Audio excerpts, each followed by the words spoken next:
داستان ہے اور فرماتے ہیں خوف نہ رکھ رضا ذرا تو ہے عبد مصطفیٰ. خوف نہ رکھ رضا ذرا تو ہے عبد مصطفیٰ. تیرے لیے امان ہے، تیرے لیے امان ہے. اور اسی کی ترجمانی تاج الشریعہ یوں کرتے ہیں: مجھے کیا فکر ہو اختر، میرے یاور ہیں وہ یاور. مجھے کیا فکر ہو اختر، میرے یاور ہیں وہ یاور. بلاؤں کو جو میری خود گرفتارے بلا کر دیں، بلاؤں کو جو میری خود گرفتارے بلا کر دیں. حضرات گرامی، اللہ رب العزت کا بے پناہ شکر و احسان ہے کہ اس نے ہمیں انسان بنایا. اللہ رب العزت قادر مطلق ہے. اللہ رب العزت اگر چاہتا تو ہمیں جانور بنا دیتا، اگر چاہتا تو زمین کا کوئی اور ذرہ بنا دیتا، اگر چاہتا تو کھر پتوار بنا دیتا. مگر یہ اس کا کرم ہے کہ اس نے ہمیں بنایا تو انسان بنایا، اور انسان بنایا تو ہمیں یہودی نہ بنایا، انسان بنایا تو ہمیں نصرانی نہ بنایا، انسان بنایا تو ہمیں مشرک نہ بنایا، انسان بنایا تو ہمیں کافر نہ بنایا. بلکہ اللہ نے ہمیں انسان بنایا تو ہمیں مومن بنایا ہے، ہمیں انسان بنایا تو ہمیں مسلمان بنایا ہے. یہ اللہ رب العزت کا بے پناہ شکر و احسان ہے. اور جب آپ تاریخ کا مطالعہ کریں گے تو آپ پڑھیں گے کہ اسلام سے پہلے کا جو دور ہے اسے دور جاہلیت کہا جاتا ہے، اسے ایام جاہلیت کہا جاتا ہے. مگر اسلام کے بعد کا جو دور ہے اسے دور اسلام کہا جاتا ہے. جبکہ آپ سب جانتے ہیں کہ جہالت کے مقابلے میں علم بولا جاتا ہے اور علم کے مقابلے میں جہالت بولی جاتی ہے. جیسے دن کے مقابلے میں رات بولا جاتا ہے، ایسے رات کے مقابلے میں دن بولی جاتی ہے. جیسے شام کے مقابلے میں صبح بولی جاتی ہے اور صبح کے مقابلے میں شام بولی جاتی ہے، اسی طرح سے مرد کے مقابلے میں عورت کہا جاتا ہے اور عورت کے مقابلے میں مرد کہا جاتا ہے. مگر بات کیا ہے کہ یہاں پر ایام جاہلیت کے مقابلے میں دور علم نہ کہہ کے بلکہ دور اسلام کہا جاتا ہے. یہ بتانا یہ مقصد ہے کہ جہاں پر اسلام ہوگا وہاں جہالت نہ ہوگی، اور جہاں جہالت ہوگی وہاں اسلام نہ ہوگا. اس لیے کہ صدیق اکبر کسی جاہل میں پیدا نہیں ہوتا، فاروق اعظم کسی جاہل میں پیدا نہیں ہوتا، عثمان غنی کسی جاہل میں پیدا نہیں ہوتا، مولا علی کسی جاہل میں پیدا نہیں ہوتا، غوث پاک جاہلوں کے یہاں پیدا نہیں ہوتے، غریب نواز جاہلوں کے یہاں پیدا نہیں ہوتے، مخدوم اشرف جاہلوں کے یہاں پیدا نہیں ہوتے، سید سالار جاہلوں کے یہاں پیدا نہیں ہوتے، اعلیٰ حضرت مفتی اعظم حجت الاسلام تاج الشریعہ کسی جاہل کے یہاں پیدا نہیں ہوتے، بلکہ ایمان والوں میں پیدا ہوتے ہیں اور علم والوں میں پیدا ہوتے ہیں. کیا ہوا؟ مائک کا کچھ زیادہ ڈسٹرب ہو گیا کیا؟ درود پاک پڑھیے. اللہم صلی علی سیدنا محمد وعلی آل سیدنا محمد وبارک وسلم صلاۃ و سلاما علیک یا رسول اللہ صلی اللہ تعالی علیہ وسلم. یہ ہے شادی کی تقریب. تو آپ حضرات بالکل ذہن کو حاضر رکھیں تاکہ میں بہت اہم باتیں بتا سکوں. آج لوگ یہ سمجھتے ہیں کہ صرف نماز، روزہ، حج، زکوٰۃ صرف اسی کا نام عبادت ہے. حدیث پاک میں ہے انما الاعمال بالنیات، اعمال کا دار و مدار نیتوں پر ہے.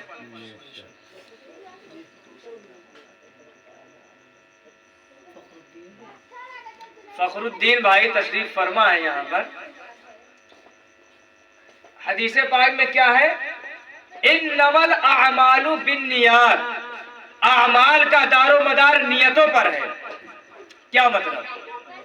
اگر کوئی شخص نماز پڑھ رہا ہے یہ نیت لے کر کہ مجھے لوگ نمازی کہیں، حج کرے یہ نیت لے کر کہ مجھے لوگ حاجی کہیں، زکوٰۃ ادا کرے یہ نیت لے کر کہ لوگ کہیں کہ بہت بڑے سخی ہے، بہت بڑے پرہیزگار ہے، تو اس کا نماز پڑھنا یہ عبادت نہیں ہے، اس کا حج کرنا یہ عبادت نہیں ہے، اس کا زکوٰۃ ادا کرنا یہ عبادت نہیں ہے۔ اور اگر وہ کھانا کھائے یہ نیت لے کر کہ حضور سرور کائنات نے کھانا تناول کیا ہے تو اس کا کھانا کھانا بھی عبادت ہے۔ اگر آدمی نیت کر لے تو سانس لے گا یہ بھی عبادت، سانس باہر کرے گا یہ بھی عبادت، سوئے گا یہ بھی عبادت، سوئے اور یہ نیت کر لے کہ حضور سرور کائنات بھی سوئے ہیں یہ بھی عبادت ہے، سوئے یہ نیت لے کر کہ مجھے فجر کی نماز پڑھنی ہے تو اس کا سونا، بلکہ سونا کیا ایک ایک سیکنڈ اس کا عبادت میں شمار ہوگا۔ بخاری شریف کی میں ایک حدیث آپ کو سناؤں۔ آج لوگ سمجھتے ہیں کہ صرف نماز پڑھنا یہ عبادت ہے۔ حضرت سلمان فارسی ہیں اور حضرت ابو درداء، آپ حضرات نے واقعہ سنا ہوگا کہ جب صحابہ کرام ہجرت کر کے مدینہ شریف گئے تو حضور نے جو مدینے کے صحابہ تھے اور جو مہاجر صحابہ تھے ان میں بھائی کا رشتہ قائم کر دیا تھا، یعنی مدینہ شریف کے صحابہ کو اور جو مہاجر صحابہ ہیں ان میں ایک ایک کو بھائی بنا دیا تھا۔ تو حضرت سلمان فارسی کو حضرت ابو درداء کا بھائی بنا دیا حضور نے، اور صحابہ بھی بالکل ایسے مانتے تھے جیسے سگے بھائی، بلکہ ان سے بھی زیادہ۔ تو حضرت سلمان فارسی حضرت ابو درداء سے ملنے گئے تو کیا دیکھتے ہیں کہ حضرت ابو درداء کی والدہ زیب و زینت کا لباس نہیں پہنے ہوئے ہیں، بلکہ جو لباس پہن کر کام کاج کرتی ہے وہی لباس پہنے ہوئے ہیں۔ تو حضرت سلمان فارسی پوچھتے ہیں کہ آپ کو کیا ہوا کہ آپ کام کاج کا لباس پہنے ہوئے ہیں؟ تو حضرت ابو درداء کی والدہ کہتی ہے کہ آپ کے بھائی ابو درداء کو دنیا سے کوئی مطلب نہیں، یعنی وہ صرف عبادت کرتے ہیں، روزہ رکھتے ہیں، دنیا سے کوئی مطلب نہیں، اب گھر کا سارا کام کاج دیکھ ریکھ میں ہی کرتی ہوں۔ جب حضرت ابو درداء کو یہ خبر ہوئی کہ سلمان فارسی میرے گھر آئے تو گھر پہ آئے، کھانا تیار کیا اور کھانے کے لیے کہا، اور سلمان فارسی سے کہا کہ آپ کھائیے اور میں نہیں کھاؤں گا، میں روزے سے ہوں۔ یعنی رمضان شریف کا تو روزہ رکھتے ہی تھے، عام طور پر بھی نفلی روزہ رکھتے تھے، کہا کہ آپ کھائیے میں روزے سے ہوں۔ تو حضرت سلمان فارسی کہتے ہیں قسم خدا کی میں اس وقت تک نہ کھاؤں گا جب تک کہ میرے ساتھ آپ نہ کھائیں۔ تو دونوں حضرات نے مل کر کھانا کھایا۔ اس کے بعد جب رات آئی تو حضرت ابو درداء کھڑے ہو گئے نماز پڑھنے کے لیے۔ فجر، ظہر، عصر، مغرب، عشاء کی نماز تو پڑھتے ہی تھے، نفل نماز پڑھنے کے لیے کھڑے ہو گئے تو حضرت سلمان کہتے ہیں کہ سو جاؤ، وہ حکم کی تعمیل کے لیے سو گئے، پھر اٹھے نماز پڑھنے کے لیے، پھر حضرت سلمان نے کہا سو جاؤ، پھر سو گئے۔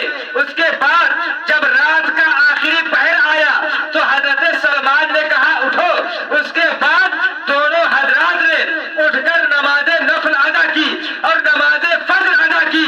اس کے بعد سلمان فارسی فرماتے ہیں ان لربک علیک حقا ولنفسک علیک حقا ولأہلک علیک حقا، بے شک تمہارے اوپر تمہارے رب کا حق ہے، بے شک تمہارے اوپر تمہارے جسم کا حق ہے اور تمہارے اہل و عیال کا بھی حق ہے۔ سلمان فارسی نے کیا کہا؟ تمہارے اوپر تمہارے رب کا حق ہے، تمہارے اوپر تمہارے جسم کا حق ہے، تمہارے اوپر تمہارے اہل و عیال کا حق ہے۔ فَأَعْطِ كُلَّ ذِي حَقٍّ حَقَّهُ، تو ہر حق والے کو اس کا حق دو۔ اس کے بعد سرور کائنات تشریف لائی، آپ کے سامنے کہا گیا یا رسول اللہ سلمان نے ایسے ایسے کہا، تو حضور نے فرمایا کہ سلمان نے سچ کہا۔ اب آپ حضرات نے اس سے کیا سمجھا؟ ہمارے اوپر رب کا بھی حق ہے، ہمارے جسم کا بھی حق ہے، اور اہل و عیال کا بھی حق ہے۔ اب جو لوگ اپنے ماں باپ کا حق ادا نہیں کرتے اور صرف نماز پڑھتے ہیں، روزہ رکھتے ہیں، حج ادا کرتے ہیں، اپنی بیوی کا حق نہیں ادا کرتے، نماز پڑھتے ہیں، روزہ رکھتے ہیں، اپنے اہل و عیال کا حق نہیں ادا کرتے، نماز پڑھتے ہیں، روزہ رکھتے ہیں، تو وہ نجات نہ پائیں گے، بلکہ ہمارے اوپر رب کا بھی حق ہے، ہمارے جسم کا بھی حق ہے، اور ہمارے اہل و عیال کا بھی حق ہے۔ سبحان اللہ، سبحان اللہ۔ اب اگر کوئی روزہ رکھے، آپ حضرات ادھر توجہ کریں، ایک بہت اہم بات بتا رہا ہوں۔ صحابہ کرام حضور سے بہت محبت کرتے تھے، ہم اندازہ لگا سکتے ہیں اگر حضور کسی جگہ بیٹھ جاتے تو جب جب صحابہ اس جگہ سے گزرتے تو وہاں بیٹھتے کہ حضور یہاں بیٹھے۔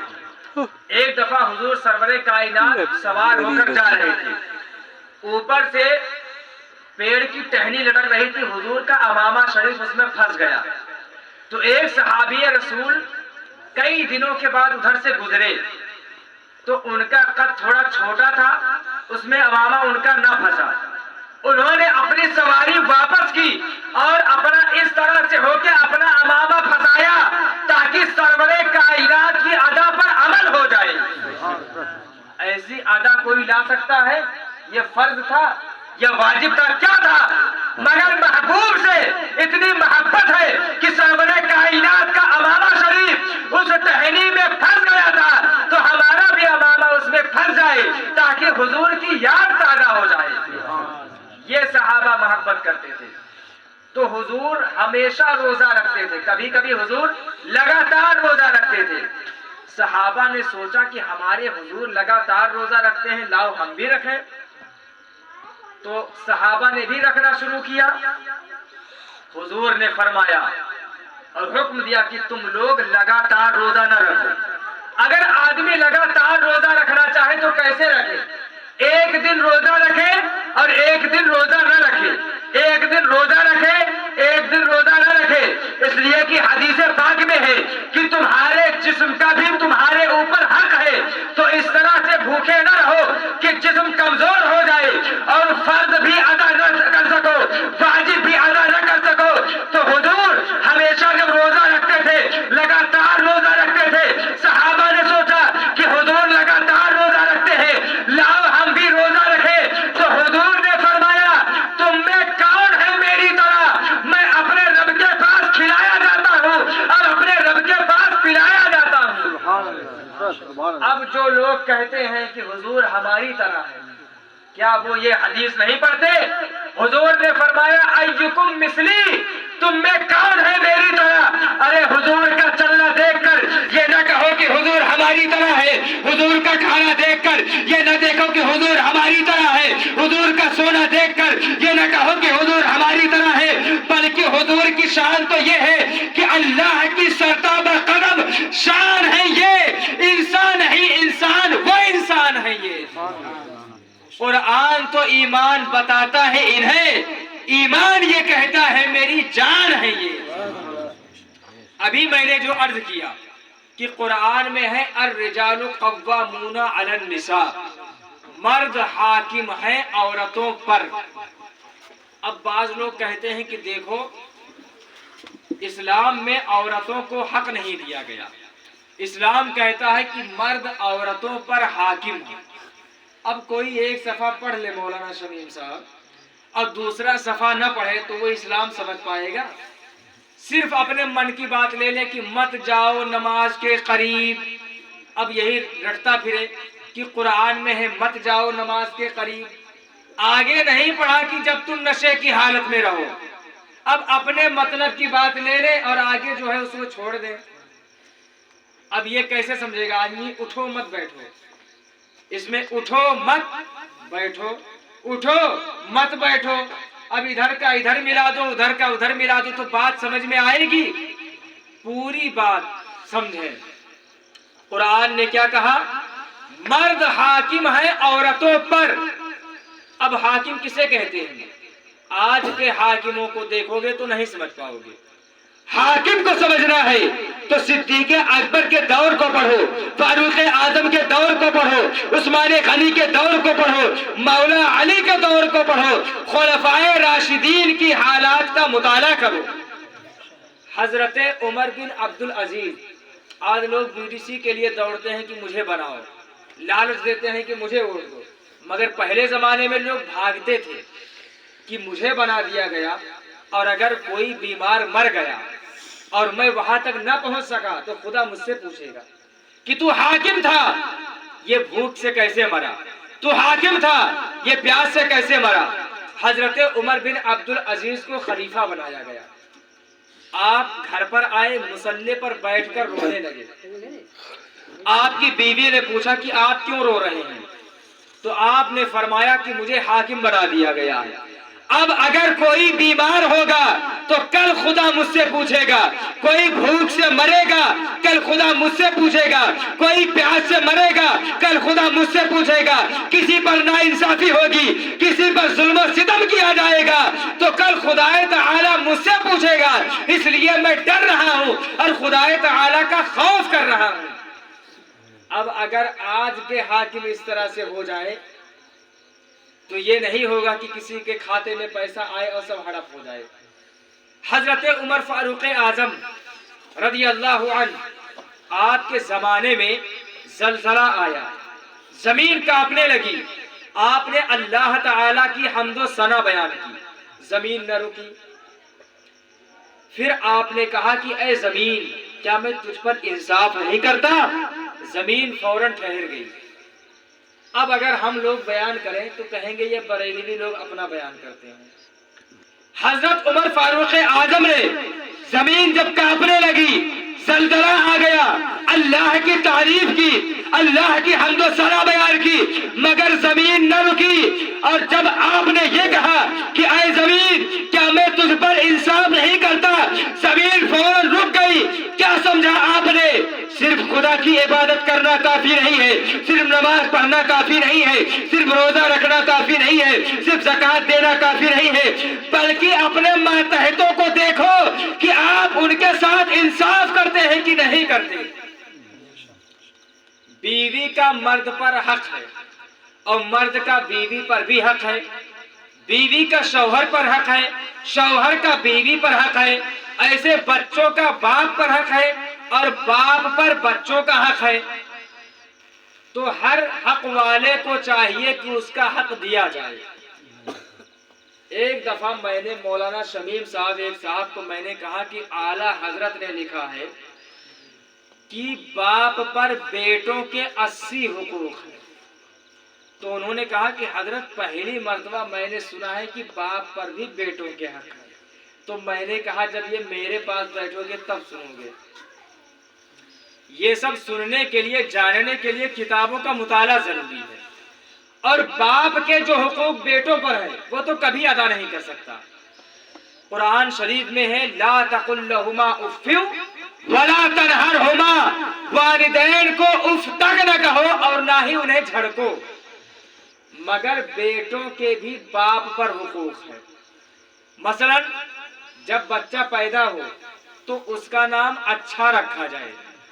اب ہمارے یہاں کیا ہوتا ہے، اب تو لوگ علماء سے پوچھ کے نام رکھتے ہیں، مگر کہیں کلو، کہیں فلانو، کہیں دھماکو، کیا سے کیا نام رکھ دیتے ہیں۔ ایسے ایک جگہ میں نے پوچھا شادی میں کہ کیا نام ہے، تو بولے کلو۔ تو میں نے کہا اصل نام بتائیے، جیسے باپ کا بھی نام لکھنا پڑتا ہے نا۔ تو کہنے لگے محمد کلو، معاذ اللہ رب العالمین۔ یہ سب کیا ہے؟ یہ سب جہالت ہی تو ہے۔ اس لیے جب نام رکھو تو اچھا نام رکھو، اور یہ نہ سوچو کہ ایسا نام رکھیں کہ علاقے میں کسی کا نام نہ ہو۔ اور ایسے ایسے نام لے کر آتے ہیں، 100 نام بتا دو تو بھی پسند نہیں آئے گا۔ اس لیے میں کسی کا نام نہیں رکھتا ہوں کہ اپنا آپ لے آئے نام اور میں مطلب بتا دوں گا۔ ایسے ایک میرے گاؤں ہی کی بات ہے، ایک لڑکی نے کہا کہ حضرت میرے لڑکے کا نام سارق ہے، سین چھوٹی سین الف رے قاف، سارق ہے، تو یہ نام اچھا ہے؟ تو میں نے کہا کس نے رکھا ہے؟ تو بتایا نہیں۔ تو کہنے کہا کہ سارق کا معنی تو چور ہوتا ہے۔ تو کہنے لگے کہ سید صاحب نے رکھا ہے نام اور لکھ کر دیا ہے. تو میں نے کہا ٹھیک ہے وہ نام لے آؤ. تو اس میں بڑی شین سے تھا. تو شارق کا معنی ہوتا ہے روشن چمکدار، لیکن آپ اسی کو چھوٹی شین سے کہتے تو سارق کا معنی چور ہو جائے گا. اب دیکھیے آپ جب قرآن شریف آپ تلفظ کے ساتھ نہیں پڑھیں گے کچھ کا کچھ معنی ہو جائے گا. اس لیے جب نام رکھو تو اچھا نام رکھو اور اس کا معنی مفہوم بھی اچھا رہے. درود پاک پڑھیں. اللہم صلی علی مولانا محمد وعلی آل سیدنا مولانا محمد مبارک وسلم صلاۃ و سلام علیک یا رسول اللہ صلی اللہ تعالی علیہ وسلم. تو مرد عورتوں پر حاکم ہے. تو حاکم ہے تو کیوں حاکم ہے؟ قرآن شریف نے یہ بھی بتا دیا. الرجال قوامون علی النساء بما فضل اللہ بعضهم علی بعض. اس لیے کہ اللہ نے ان میں سے ایک کو دوسرے پر فضیلت عطا فرمائی، یعنی مردوں کو اللہ نے عورتوں پر فضیلت عطا فرمائی. وَبِمَا أَنفَقُوا مِنْ أَمْوَالِهِمْ، اور اس لیے کہ مردوں نے عورتوں پر اپنے مال خرچ کیے. مہر دینا کس کے ذمہ ہے؟ مرد کے ذمہ ہے. نان و نفقہ کس کے ذمہ ہے؟ مرد کے ذمہ ہے. مگر اس زمانے میں لوگ سوچتے ہیں کہ ایسی بیوی ملے کہ میں گھر بیٹھا رہوں اور وہ خود کمائے. اور ایک بات اور بتا دوں، بہت سارے لوگ مولانا شمیم صاحب مسئلہ پوچھتے ہیں، جب ان کے مطلب کا ہو تب وہ مانتے ہیں، اور جب مطلب کا نہ رہے تو کہتے ہیں کہ سید صاحب سے میں پوچھتا ہوں.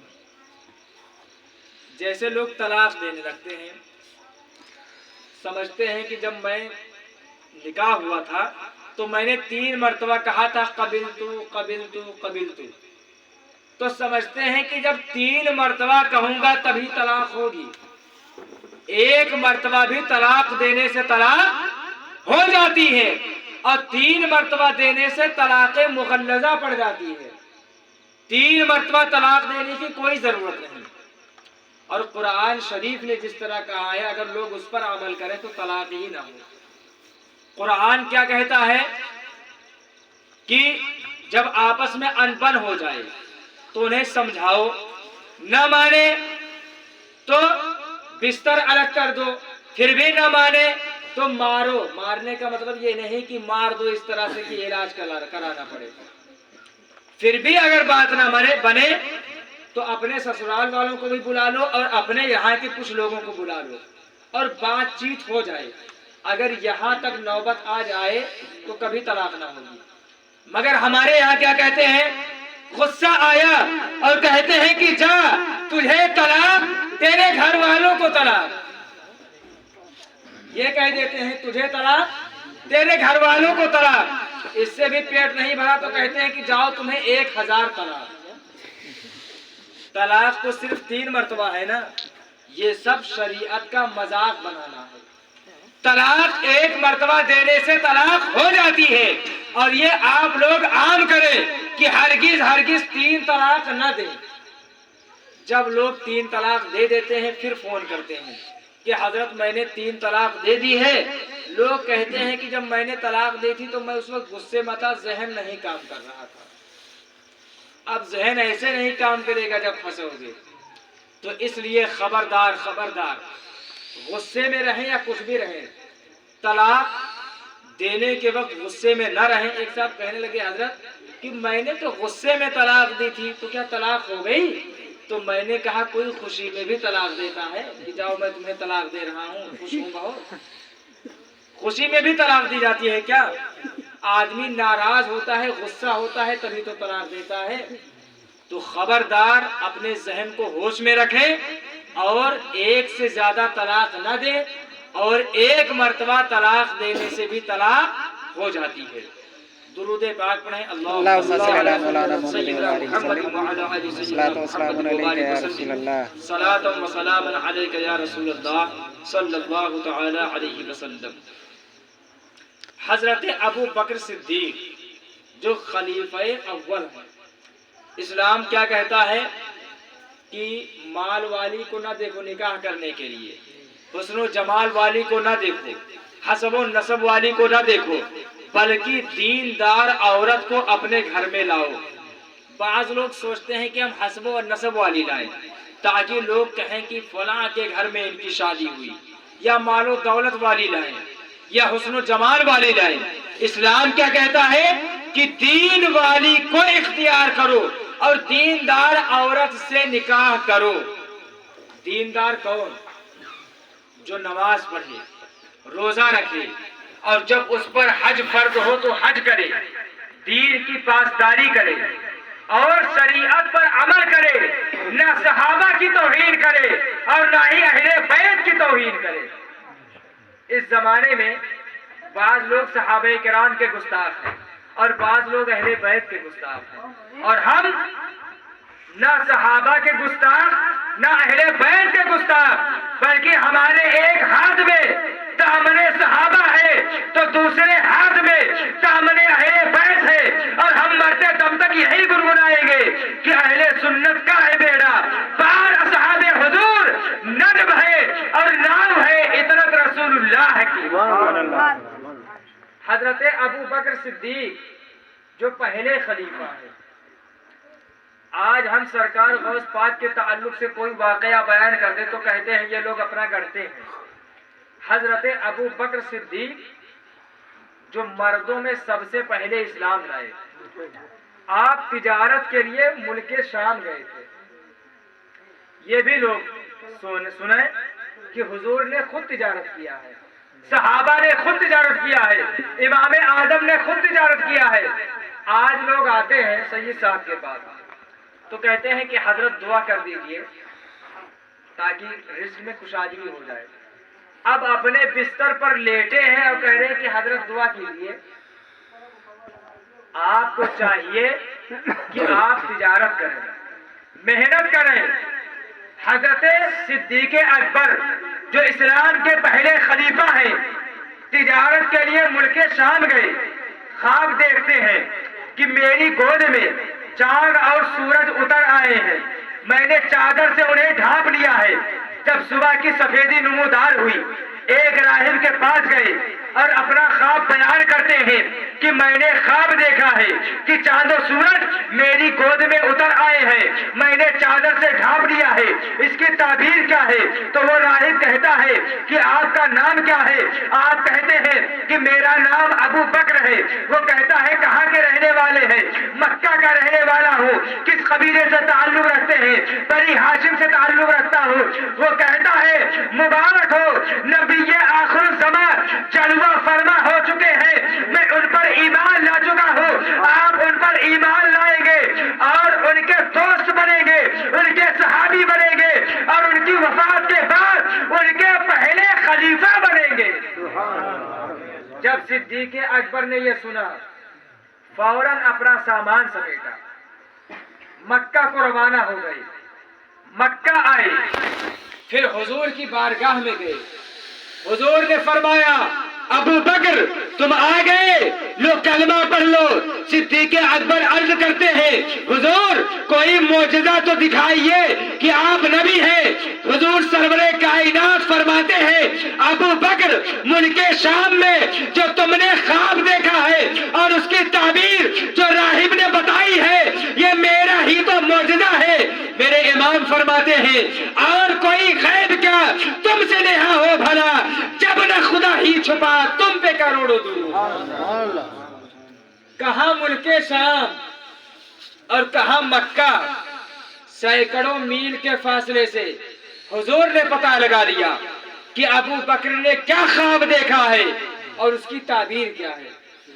حضور تو حضور ہے، وہ تو نبی ہے، اور نبی کا معنی ہی ہوتا ہے غیب کی خبر بتانے والا۔ تو جب اللہ نے اپنے حبیب کو نبی بنایا ہے اور نبی کا معنی ہی غیب کی خبریں دینے والا، قبر میں 3 سوال ہوگا، یہ کس نے بتایا؟ حضور نے بتایا۔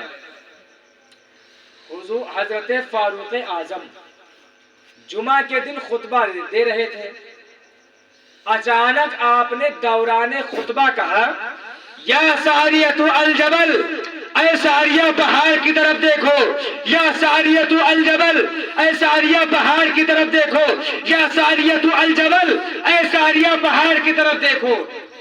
3 دفعہ آپ نے فرمایا۔ صحابہ تعجب میں کہ ابھی فاروق اعظم خطبہ دے رہے تھے جمعہ کی، یہ بیچ میں آپ یہ کیا کہنے لگے؟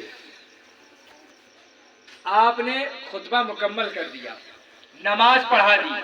حضرت عبد الرحمن بن عوف نے عرض کیا، اے امیر المومنین، آپ خطبہ دے رہے تھے، یہ اچانک کیا ہوا کہ آپ نے کہا یا ساریۃ الجبل 3 دفعہ فرمایا؟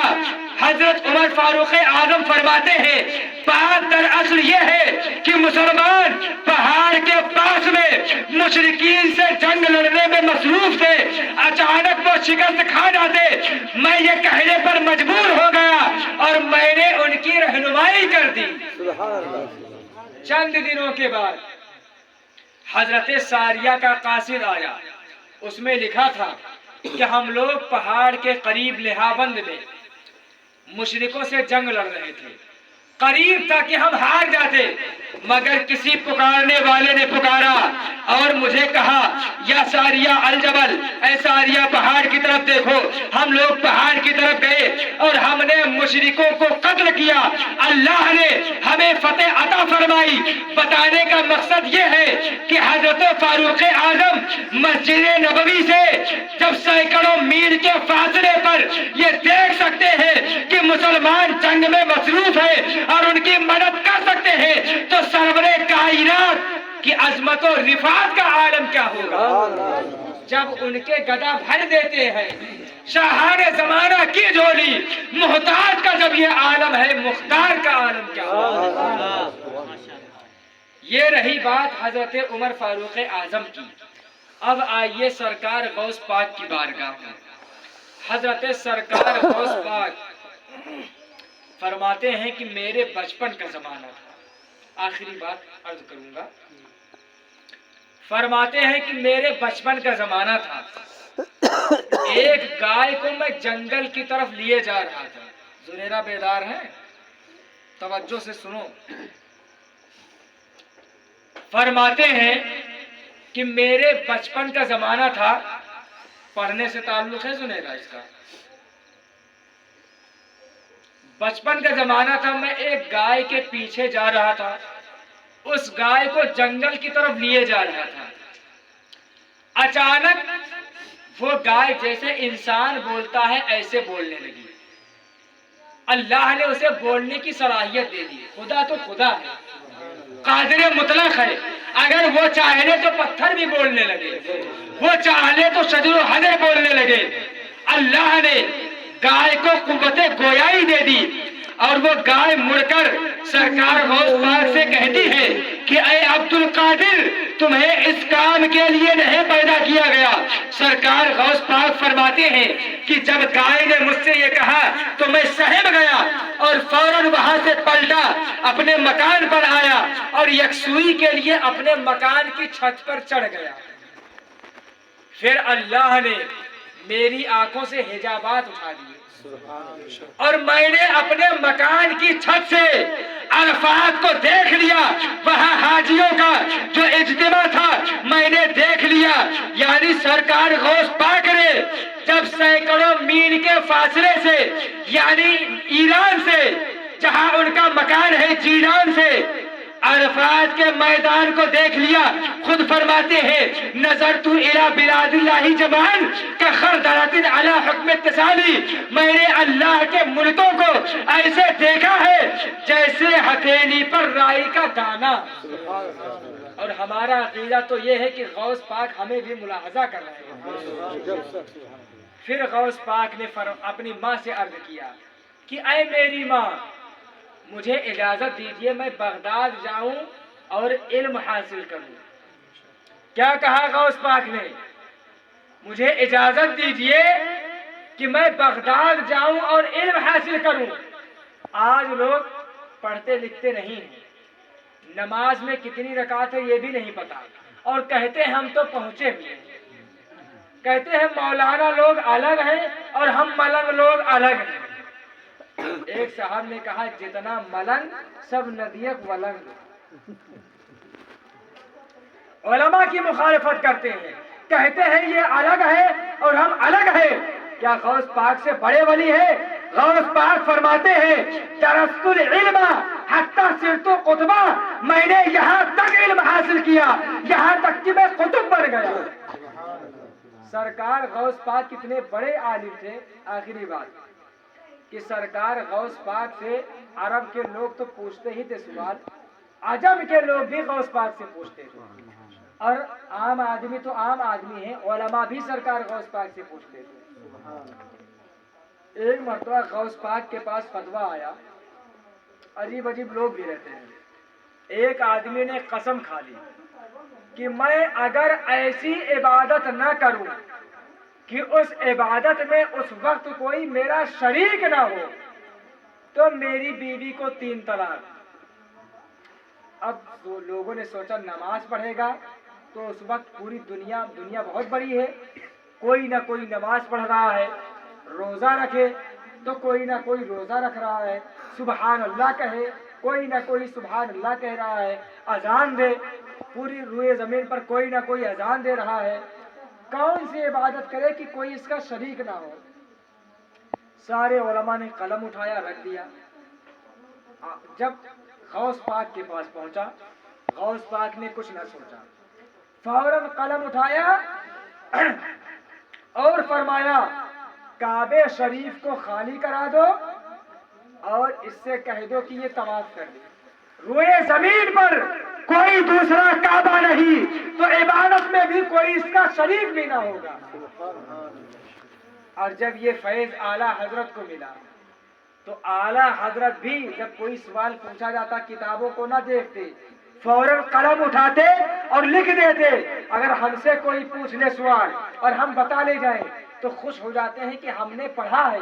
مگر اعلیٰ حضرت سے جب کوئی پوچھتا کہ اے میرے امام کیسے آپ فوراً جواب دے دیتے ہیں, تو فرماتے یہ سب میرے غوث پاک کا کرم ہے.